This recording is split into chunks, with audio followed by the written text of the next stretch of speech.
Good evening দিদি। হ্যাঁ, বলুন দাদা। বলছি, দাগিদের তো লিস্ট বেরোলো এবং সেই লিস্ট দেখেও আমরা দেখলাম যে অনেক রকমের দাগি সেখানে যুক্ত হয়ে আছে সেই লিস্টের মধ্যে, এবং আরো অনেক দাগির নাম এখনো পর্যন্ত বেরোয়নি। আজকে সুপ্রিম কোর্টে অনেকে গেছে, মামলা করছেন, হাইকোর্টে হুম। আসছেন।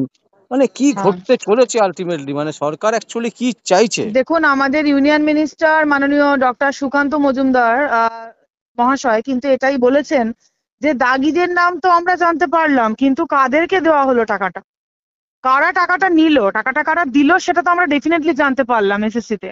কিন্তু টাকাটা কাদের অ্যাকাউন্টে গেল, কারা মানে চুরির এই যে টাকার ভাগিদার, তারা কারা, তাদেরকে কিন্তু ধরা গেল না। আমরা সেটাও জানতে চাই। এটা জানার জন্য খুবই ইম্পর্টেন্ট, কারণ কাদের অ্যাকাউন্টে টাকা গেছে। সরকারের এই যে মুখোশ খোলা, মুখোশটা তখনই খুলে পড়বে। আমরা তো আমাদের দল একটাই সবসময় কথা বলে, আমরা জানতে চাই না কোন দলের, চোরের কোনো দল হয় না, সে যেটাই হোক না কেন। যদি কেউ টাকা নিয়ে থাকে, দল মত নির্বিশেষে সেটা সামনে আসা দরকার, কার অ্যাকাউন্টে টাকা গেছে সেটার যাঁচ হওয়া দরকার, সেটার ইনভেস্টিগেশন হওয়া দরকার, এবং সেটা আমরা জানতে চাইছি বারে বারে। আর এই ক্ষেত্রে এই ঘটনার আমরা তীব্র ডেফিনেটলি নিন্দা জানাচ্ছি। আমরা কি চাইতে পারি?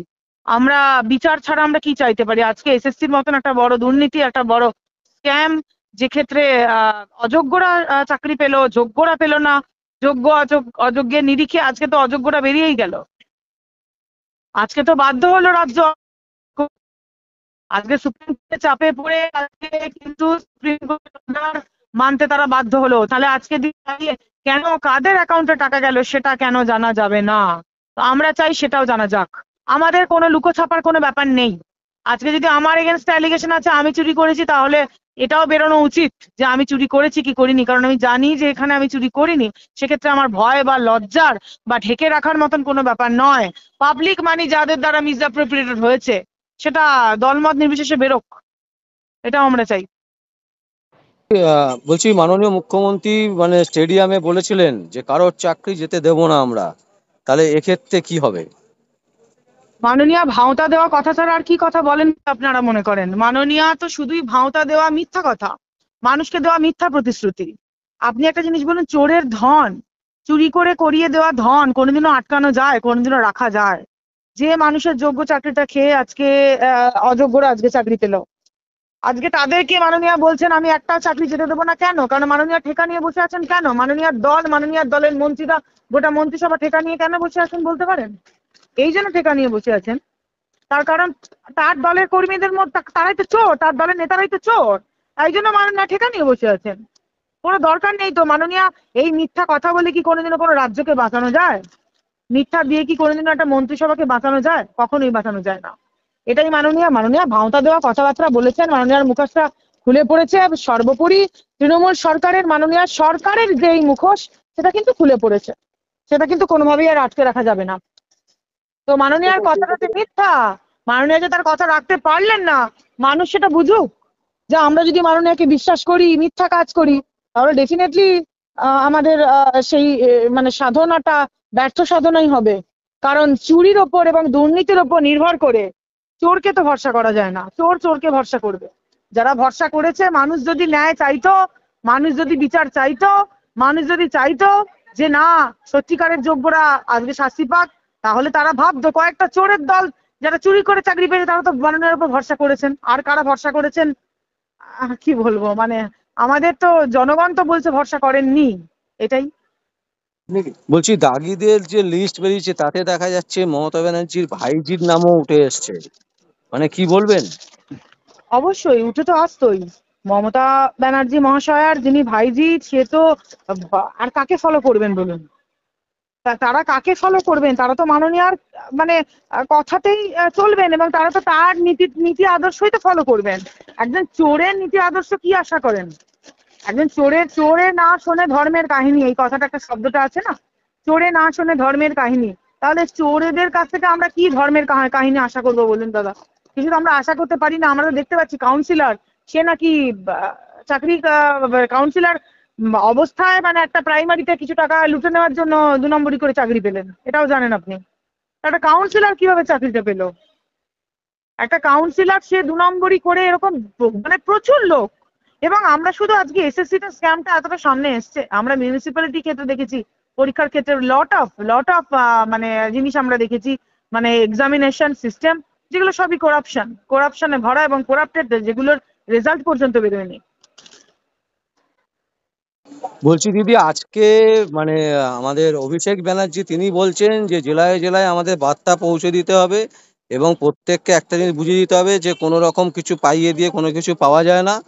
এবং অন্য দলে এরকমও আছে অনেকে যারা সারদার টাকা নিয়েছে, তাদের এগেনস্টে কোনো ইনভেস্টমেন্ট হয় না, তাদের এগেনস্টে কোনো ইনভেস্টিগেশন হয় না। কি বলবেন? যারা আপনার প্রশ্নটা, সরি দাদা, আমি ড্রাইভ করছিলাম, গাড়িটা সাইড করলাম, আমি বুঝতে পারিনি, প্রশ্নটা একটু রিপিট করুন। বলছে যে গ্রামে গ্রামে একটা জিনিস পৌঁছে দিতে হবে যে কিছু দিলে কিছু পাওয়া হ্যাঁ, যায়, এরকম ভাবে রাজনীতি হয় না। রাজনীতি একদম 24 একদম। ঘন্টা রাজনীতি করতে হবে। কে বলছে, কে অভিষেক বলছে? অভিষেক ব্যানার্জি। দেখুন, মাননীয় অভিষেক বন্দ্যোপাধ্যায় মহাশয়, তাকে আমরা মাননীয় বলে বললেও তিনি কি সেই কাজটা সত্যিই করছেন মাননীয়? আজকে তিনি যে বলছেন যে কিছু দিয়ে কিছু হয় না, কিছু দেওয়ার নীতিটা কার? সাইকেল দিয়ে, কন্যাশ্রী দিয়ে, মানুষকে ট্যাব দিয়ে, ছোট ছোট বাচ্চাদের হাতে ট্যাব দিয়ে তারা ফোন আসক্ত হয়ে পড়ছে, তারা ফোনে বসে বসে উল্টো পাল্টা ধরনের গেম গেম খেলছে, ইউথকে ড্রাগ অ্যাডিক্টের মতন মোবাইল মানে নেশার দিকে ঠেলে দেওয়া, ট্যাব দেওয়া, তাদেরকে ফোন দেওয়া। এ তো সিপিএম এর কথা, আমাদের আমলে দুর্নীতির মতন কথা আমাদের মনে করিয়ে দেয়। একজনকে সাইকেল দিয়ে দিয়ে কন্যাশ্রী দিয়ে দিচ্ছে 25,000 টাকা, তারা কন্যাটা বিয়ে করবেন সেই টাকায়। 25,000 টাকায় কি হয়? কদিন সংসার চলে? বড়জোর 3 মাস ভালো করে সংসার চালানো যায় একজন মোটামুটি ইয়ে পেলে, ভাতা পেলে। তাহলে সেই জায়গায় ভাতার রাজনীতিতে যারা বিশ্বাস করছেন, ভাতার রাজনীতিটাই যারা চালিয়ে যাচ্ছেন, তারা আবার শেখাচ্ছেন মানুষকে কিছু দিয়ে নয়, মানুষকে বোঝাতে হবে। আপনি ভাবতে পারছেন? তাহলে মাননীয় অভিষেক বন্দ্যোপাধ্যায় মহাশয় স্বীকার করছেন, বলুন, বলতে হবে, আই মাস্ট সে, স্বীকার করছেন মাননীয় অভিষেক বন্দ্যোপাধ্যায় মহাশয় যে তার যে এই ভাতা দেওয়ার নীতি, কন্যাশ্রী দেওয়ার নীতি, রূপশ্রী নীতি, সাইকেল দেওয়ার নীতি, ট্যাব দেওয়ার নীতি, এই যে 1,000 2,000 টাকা করে দেওয়ার নীতি, মেয়েদেরকে কিনে রাখার নীতি, নারীর সম্মান কোনোদিনও 2,000 টাকায় কেনা যায় না। নারীকে তুমি বিচার দাও না, নারীকে তুমি শান্তি দাও না, নারীকে তুমি সম্মান দাও না, নারীর অহংকার তুমি প্রতিহত করো, আর তুমি নারীকে 2,000 করে টাকা দিয়ে তুমি নারীকে কেনো, কিনতে চাও তুমি। নারী কারোর শয্যা সঙ্গিনী নয়, সেই জায়গাটা বুঝে গেছেন আসলে অভিষেক বন্দ্যোপাধ্যায় মহাশয়, যে তার দলের জায়গাটা কোন জায়গায় গিয়ে আজকে পৌঁছে গিয়েছে, তার দলের শেষ অবস্থা। এবং তিনি তার দলের এই যে প্রোপাগ্যান্ডা যেটা তারা ছড়িয়েছেন, এই যে মা মাটি মানুষের সরকার, মা মাটি দেখাতে গেছেন, আজকে মাকেও রাখতে পারেননি, মাটিরও সম্মান রাখতে পারেননি, আর মানুষেরও সম্মান রাখতে পারেননি। আমি কথা বলছি, আপনি দেখতে পাচ্ছেন আমার পাশেও আরেকজন ভদ্র মহিলা রয়েছেন, তিনি জাস্ট ওভার হিয়ার করে এটাই বলছেন যে কিছুই রাখতে পারেননি। আমি আপনাকে, আপনি যদি অনলাইনে নিতেন সাক্ষাৎকারটা, তাহলে আমি হয়তো আপনাকে দেখাতে পারতাম। মানে এটা আমার কথা নয়, এটা আমাদের নারীদেরই কথা। কিন্তু আরেকজন নারী কিন্তু আমার কথার মানে একই সুরে তিনি এটাই জানালেন, সম্মতি জানালেন যে কোনোটাই রাখতে পারেননি দিদি, নারীদের একটা সম্মান। একটা দিদি শেষ প্রশ্ন, যেটা হচ্ছে সম্প্রতি হুম, সারদার কর্তা সুদীপ্ত হুম। সেন তিনি নাকি বলেছেন যে শুভেন্দু অধিকারী তার কাছ থেকে অনেক অনেক টাকা নিয়েছেন, এবং সেই কথাটাই বারবার করে বিরোধীরা, মানে বিশেষ করে তৃণমূল কংগ্রেস বারবার করে তুলছেন যে শুভেন্দু অধিকারীর বিরুদ্ধে তাহলে কেন কোনো রকম আহ, তদন্ত হচ্ছে না, বা কেন তাকে জেরা করা হচ্ছে না। এই পার্টিকুলার বিষয়টা যদি একটু বলেন। কোনটা, সারদা কেসের ব্যাপারটা বলছেন আপনি? সারদা, হ্যাঁ, সারদা মামলার দেখুন, সুদীপ্ত কথা সেন হচ্ছে সম্প্রতি যে বলেছেন। এটা এটা কে বিরোধীরা তুললে বা কে তুলছে, আমি এত কিছুতে যাব না। আমরা আইনের ছাত্রী, সর্বোপরি ভারতীয় সংবিধান মেনে চলি আমরা। দল মত নির্বিশেষে আমাদের জন্য রাষ্ট্রটা সবার আগে, তারপরে আমাদের দল। আমাদের মাননীয় রাজ্য সভাপতি শ্রমিক দা এই কথাটা বলেন, এবং বারে বারে আপনি শুনেছেন, এটা আমাদের প্রোপাগ্যান্ডা, আমরা এই প্রিন্সিপালেই চলি। যদি কারোর বিরুদ্ধে কিছু অ্যালিগেশন থাকে, আমি তো আলাদা করে কারোর জন্য কিছু বলতে পারি না। তবে আমি এটা বলতে পারি, আমার বিরুদ্ধে যদি কোনো বিরোধী এই অ্যালিগেশন করেন, তাহলে আমি প্রসেস ফেস করব। কারণ আমি জানি, আমি যখন নিট অ্যান্ড ক্লিয়ার, তখন সেই জায়গায় দেখুন, বিরোধীদের কাজই হচ্ছে মিথ্যাভাবে বলার। দাদা আগে তৃণমূলের ছিলেন দলটায়, এবং যাই হোক, এখন দাদা ভারতীয় জনতা পার্টির মুখপাত্র এবং বিরোধী দলনেতা। তো বিরোধী দলনেতা কি বলছেন প্রথমত, এবং বিরোধী দলনেতা তিনি যথেষ্ট আইনের ব্যাপারে সোচ্চার, এবং তিনি আইন মেনটেন করেই চলেন। তো আমরা তাকে দেখে শিখছি, তাকে ফলো করব আমরা। তো সেই জায়গা থেকে যদি কোনো অ্যালিগেশনস, তো যে কেউ যে কারোর নামে দিতে পারে, সেটা আমার আপনার নামেও দিতে পারে, যে কারোর নামে দিতে পারে। তো অ্যালিগেশনস যেমনই হোক, সেটা তদন্ত হওয়া দরকার।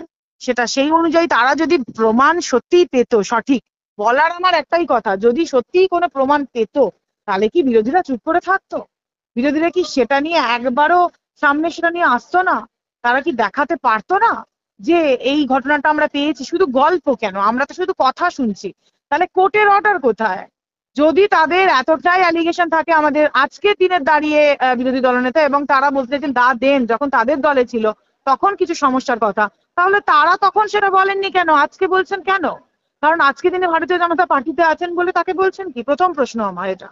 আর আমার দ্বিতীয় প্রশ্ন, যদি এটা হয়ে থাকে তাহলে তারা কেন কোর্টের ইন্টারভেনশন চেয়ে করেননি? তিনিও আমাদের মাননীয় শুভেন্দু দাও ল অ্যাবাইডিং সিটিজেন, তিনি আইনকে সম্মান করেন, সংবিধানকে ফলো করেন। তিনি ডেফিনেটলি সেই ব্যাপারে যা পদক্ষেপ নেওয়ার সেটা নেবেন, যদি তাকে ভুলভাবে মানে ফাঁসানোর চেষ্টা করা হয়ে থাকে তো। আর যদি সেই জায়গায় কোনো পজিটিভিটির জায়গা থেকে, বিরোধীরা এতদিন চুপ ছিল কেন, আজ বলছেন কেন, আর শুধু কথাই বা বলছেন কেন? তারা কেন কোনো প্রমাণ দেখাতে পারছেন না? এটা আমি বিরোধীদের দিকে এই প্রশ্নটা ছুড়ে দিলাম, যে if you really have that concrete proof, তাহলে তুমি সেটা দেখাতে পারছো না কেন? উত্তরটা আমি বলে দিচ্ছি, কারণ তোমার কাছে কোনো কংক্রিট প্রুফ নেই, তাই তুমি দেখাতে পারছো না। এটাই।